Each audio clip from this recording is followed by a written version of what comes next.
నా పేరు ఆర్కిస్టయ్య sir, Medak district సదాసిపేట నుంచి రావడం జరిగింది. అయితే ఇక్కడ ఉద్యోగుల ద్వారా సాధించండి లేదన్నాడు, అది కరెక్టే. ఎందుకంటే తెలుగుదేశం ప్రభుత్వాన్ని పడగొట్టినటువంటి ఘనత ఉపాధ్యాయులదే, అది కాంగ్రెస్ గుర్తించింది.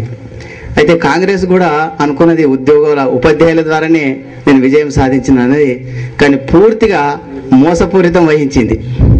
మరి అట్లాగే ఈరోజు తెలంగాణ గురించి కూడా ప్రతి ఒక్కరు మనం పాటుపడి ఒక మంచి సమాజాన్ని నిర్మిద్దామనే ఉద్దేశంతో ఈ తెలంగాణని తెచ్చిన తర్వాత మరి ఇటువంటి రాజకీయ దొంగలు వస్తే వాటి పరిష్కారం ఏందని నేను సభాముఖంగా ప్రశ్నించడం జరుగుతుంది. తెలంగాణ వస్తే అక్కడ కూడా భూస్వాములు, పెత్తందారులు, మరి ధనవంతులు వాళ్ళ పరిపాలన ఎందుకు జరగదు?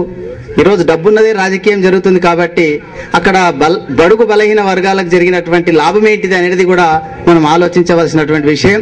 ఈరోజు చర్చించవలసినటువంటి విషయం, తెలంగాణ వస్తే బడుగు బలహీన వర్గాలకు జరిగేటటువంటి మేలు అది కూడా మనం సూచనప్రాయంగా తెలుసుకుంటే బాగుంటుందని నా యొక్క అభిప్రాయం. మరి ఈరోజు హైదరాబాద్లో నడిబొడ్డున ఆంధ్ర వాళ్ళు ఉన్నారని మనం ప్రశ్నించుకుంటున్నాం.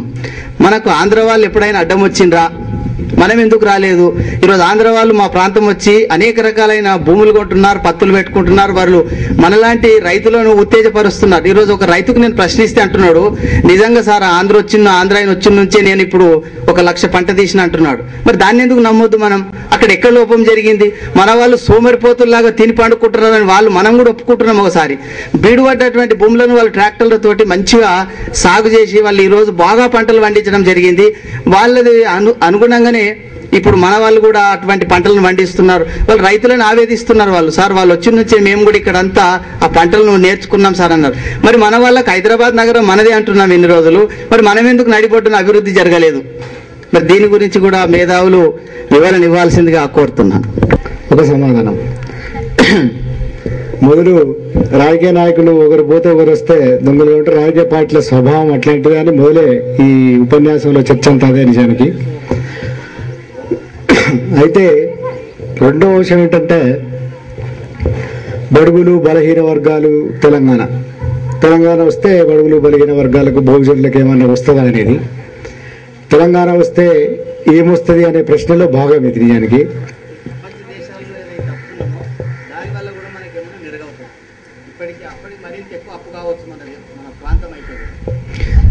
నిజానికి తెలంగాణ పోరాటం అనేది చాలా సందర్భాల్లో చెప్పుకున్న పోరాటం. ఇది ఒక్క తెలంగాణ కోసం పోరాడము లేదా మనం అనుకున్న లక్షణాలు గల తెలంగాణ కోసం పోరాడడం అనే 2 అంశాలు ఉన్నాయి దీంట్లో. కొందరు ప్రజాస్వామ్య తెలంగాణ అన్నారు, కొందరు భౌగోళిక తెలంగాణ చాలు అన్నారు, తర్వాత కొందరు ఇంకేదో తెలంగాణ, లేదా విప్లవకారులు కూడా దీంట్లో ఇవాళ రేపు పార్టిసిపేట్ చేస్తున్నారు కాబట్టి ఉద్యమాలలో వాళ్ళేమో న్యూ డెమోక్రటిక్ రెవల్యూషన్ నేపథ్యంలో మాట్లాడతారు. కానీ తెలంగాణ ఉద్యమానికి కొన్ని లక్షణాలు ఉన్నాయి. ఇది పరిమితంగా తెలంగాణ కోసం జరుగుతున్న ఉద్యమం అయితే అప్పుడు మాత్రమే సక్సెస్ అయ్యే అవకాశం ఉంది, విజయవంతమయ్యే అవకాశం ఉంది. మిగతా మనం ఏవైతే ఒక దీర్ఘకాలిక లక్ష్యాలు అయితే ఏవైతే ఉన్నాయో, ఇప్పుడు బహుజన రాజ్యం అనేది కూడా ఇవ్వాలటి లక్ష్యం కాదు. అది ఏ స్టేట్ ఏర్పడినా కూడా ఆ స్టేట్ లో మళ్ళీ బలహీన వర్గాల రాజ్యము లేదా బహుజన రాజ్యం కావాలని కొట్లాడాల్సి ఉంటుంది. ఏ స్టేట్ ఏర్పడినా ఆ స్టేట్ లో అణచివేత లేని ప్రజాస్వామ్యయుత వాతావరణం కావాలని కొట్లాడాల్సి ఉంటుంది, పౌర హక్కుల కోసం కొట్లాడాల్సి ఉంటుంది.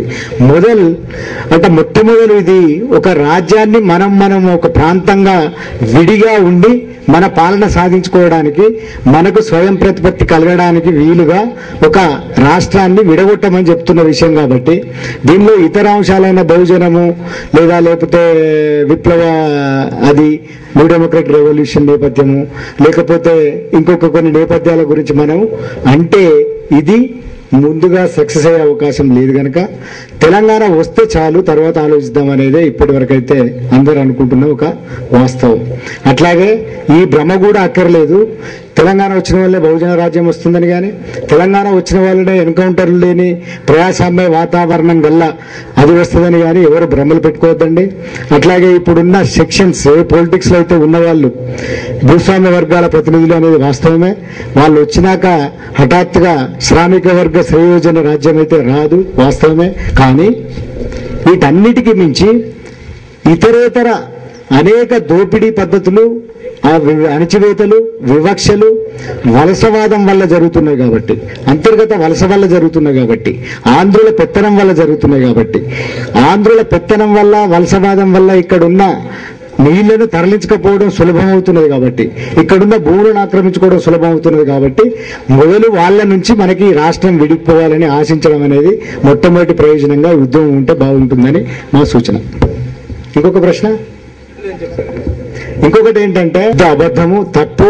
ఆ తప్పుడు భావనకు చదువుకున్న వాళ్ళం లోను కావద్దు. ఎందుకంటే నల్లని రేగళ్ళు ఎక్కడుంటే అక్కడ ఆంధ్రులు వచ్చారు.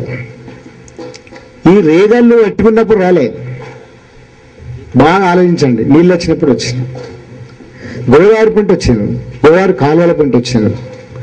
సహజంగానే నీటి వనరు వచ్చినాక పండే పంటలకి పనికి, నీటి వనరు లేనప్పుడున్న పనికి పంటలకి తేడా ఉంటుంది. మీరు ఆ తేడా గమనించాలి. మొట్టమొదటి మనకు మనం అట్లా గిట్ట ఆలోచించుకోవాలంటే వ్యవసాయం మనకు తెలిసిన పద్ధతులు తెలియదు. మిట్ట ప్రాంతంలో ఉన్న వాళ్ళం కాబట్టి చాలా పద్ధతులు తెలుసు. వడ్ల గురించి ప్రత్యేకంగా చెప్పుకోవాలి మనం, పండించిన వడ్ల గురించి. తర్వాత మిట్ట వ్యవసాయంలో ఉండే మెలకువలు మామూలు కాలువ వ్యవసాయంలో ఉండే అవకాశం లేదు. మిట్ట వ్యవసాయంలో చాలా మెలకువలు కావాలి, చాలా పనులు చేయాలి. వ్యవసాయదారులుగా ఉన్న వాళ్ళకి చాలా మందికి తెలిసే విషయం. నీళ్లు లేని కాడ భూముల నుంచి నీళ్లు పుట్టించి వాడు పండించాలి. నీళ్లు లేని కాడ తోడి పండించాలి, మూట కొట్టి పండించాలి, మొదలు బావి దవ్వుకొని పండించాలి. ఇవన్నీ మనం చేసినాం తెలంగాణలో.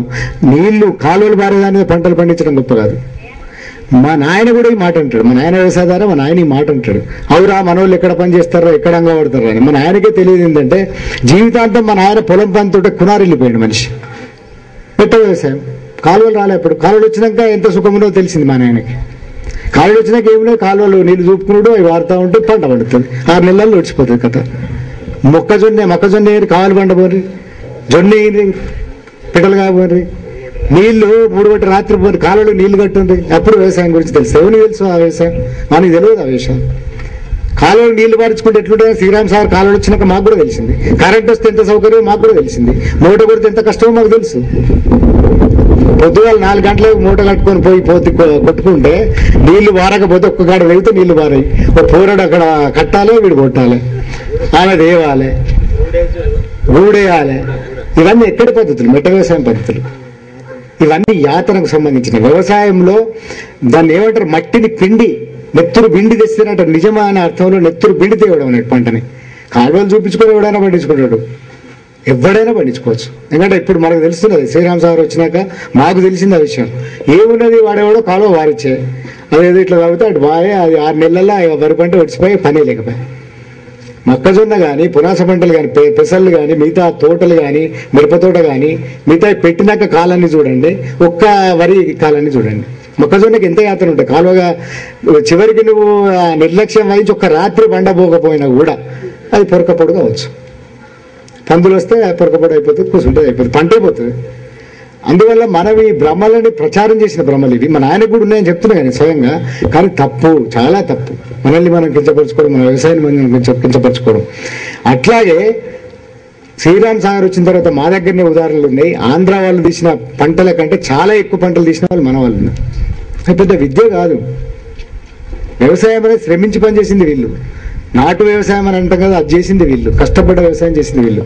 ఇది ఒక తప్పుడు భావన అనేది రేగడి విత్తులు అనే ఒక నవలలో ఒక ఆమె రాసింది. చీల్చెండాడినారు మన వాళ్ళు. అంటే ఈ సంస్కృతి, ఇప్పుడు ఉదాహరణకి హరిరామ జోగయ్య లాంటి వాళ్ళు, లేకపోతే వాడు ఉన్నాడు కదా బల్బు, వాడు ఈ బువ్వ మనమే పెట్టినాము, ఈ బొయ్యం తినడం మనమే నేర్పినాం, వరి పండించడం మనం నేర్పడం చాలా శుద్ధ తప్పు. ఆ భావజాలానికి మనం లోను కావద్దండి. వాస్తవాలు వేరే విధంగా ఉన్నాయండి. అంటే కమ్యూనిస్టులు చెప్తున్నట్టుగా చారిత్రకంగానే ఇది వెనకబడ్డదని అనుకోవద్దు. అట్లాగే మిగతా వాళ్ళు ప్రచారం పాలేకపోతే ఇంట్లో ఈ 2 ప్రచారాలు ఉంటాయి. అట్లాగే ఆంధ్ర స్త్రీల గురించి తక్కువ చేసి మాట్లాడే ప్రచారం ఒకటి ఉంటుంది, మనం తక్కువ పని చేస్తామనే ప్రచారం. 2 తప్పే. ఆ స్త్రీల గురించి అట్లా మాట్లాడడం తప్పు. ఈ 2 బాగా పాపులర్ ప్రచారాలు. మనం అసలు ఏమి పని చేయమని అనడం 2 తప్పు. ఈ తప్పుడు భావాల నుంచి వచ్చినాయని నా అభిప్రాయం. వ్యవసాయ కుటుంబం నుంచి వచ్చిన వాడిగా దీన్ని నేను చెప్పగలను కూడా. Thank you.